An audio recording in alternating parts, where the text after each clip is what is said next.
What is up, guys, and welcome to the first video of the year. So this is actually a commission I worked on last year. I was really lucky and had the opportunity to work on quite a few commissions this previous year, and it's been a real honor to do, and it's also been a great learning experience. A lot about this painting was quite different from what I usually do in my personal work. First major difference was starting with a red background, which was a lot more colorful than my usual brown underpainting or occasional plain canvas. In this case, the red was just the right move. I knew the car itself was going to lean red and generally warm, but it was going to be existing in an otherwise very blue and cool palette. So having the red peek through the blue was going to do a great job in just unifying all the colors. To start off the painting, I focused on the darker areas of this painting, which were the tires and the shoes. It was also the easiest place to start as I started working with simple black paint. The most intensive part of doing all of this was doing the little lines. Although I was going to be painting on top of that black paint, as you could see, it was still a lot easier to have as clean of a straight line as I could, so it's less to fix afterwards. Once I had that black done, I just went in and filled it with slightly differing shades of gray, adding a little bit more white with each shade, working my way from the shadows all the way to the highlights. And while this painting is done with a bit more of a stylized approach, I still kept referring to my reference picture to make sure my lights and my darks were where they should be.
Once I finished up this wheel, I moved on to the shoes, which were very quick and simple to do in comparison to the tire, because it's such a small area and there was relatively very different shades going on. And because it's such a small area, it was very easy to mix wet into wet paint as I slightly adjusted the values.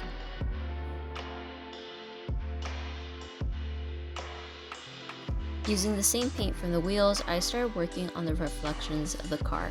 Now, this was actually my first time painting a car, so I didn't want to overcomplicate it. Instead, I focused on color and shape and worried less on whether or not it felt right. In my head, I constantly kept repeating, paint the color it is, rather than the color you think it should be, which was great advice I once got from a professor. Just because the color of the car is a darker red doesn't mean the reflections won't be gray or blue. So with that in mind, I worked my way through the car. First working on the top portion, which was mostly blues and grays, to then creating the burgundy type color for the actual body of the car. The windshield was prime example of working in these abstracted shapes and trying my best to just let it exist as it is.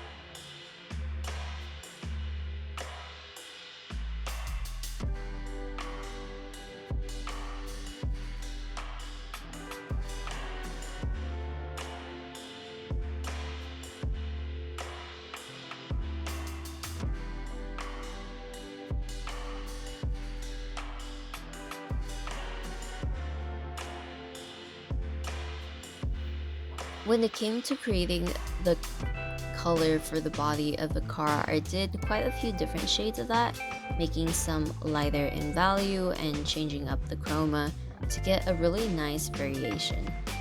Now, while I say this, it felt like a very big trust the process moment. There was a lot of abstract shapes that felt a little weird and out of place while painting, but really pulled together once it was all done.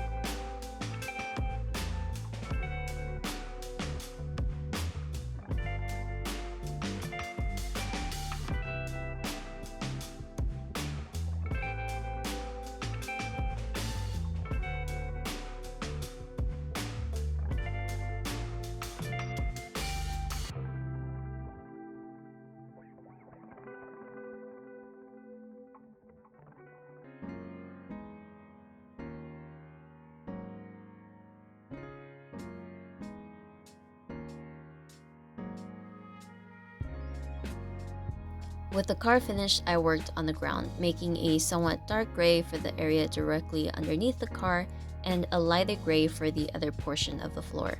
For this bit, I did use a larger square brush, which is not only great for covering bigger areas, but also great for really sharp corners and lines, of which, in this area, I had many.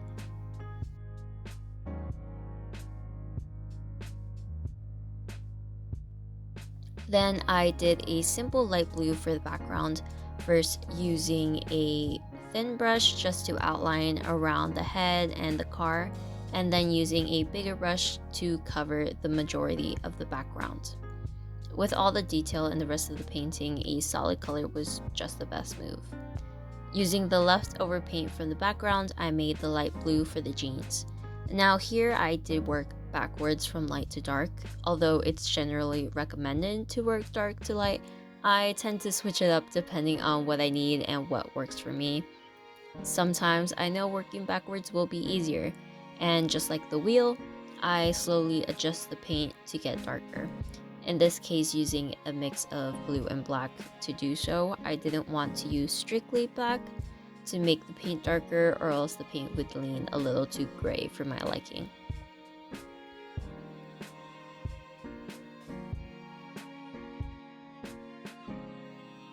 And again, there were a little bit of lines on the jeans, painting the seams, and those were pretty fun to do, very peaceful. And just like before, I used the leftover paint to make the color for the shirt. Using leftover paint in your new mixture is an easy way of making sure your colors are unified, whether you're using extremely different colors or you're just trying to make sure they're similar chroma.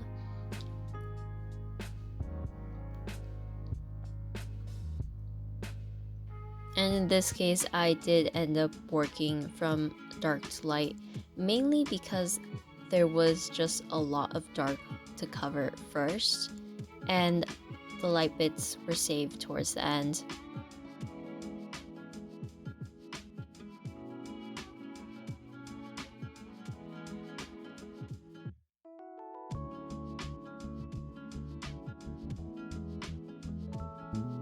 And finally, I ended with the skin, starting with the darkest areas and working my way around. Now, when it comes to working on skin, I tend to jump around a lot as I mix colors as I go, rather than pre-mixing as I do for other areas of the painting. I find that this just works better for me, and I tend to adjust my colors anyways. And as always, the skin is just a lot of layering to get the right values and shapes and saturation. And it's often the longest part of my paintings because I work in such thin layers.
And for the moment you've been waiting for, the finished commission done completely in acrylic paint.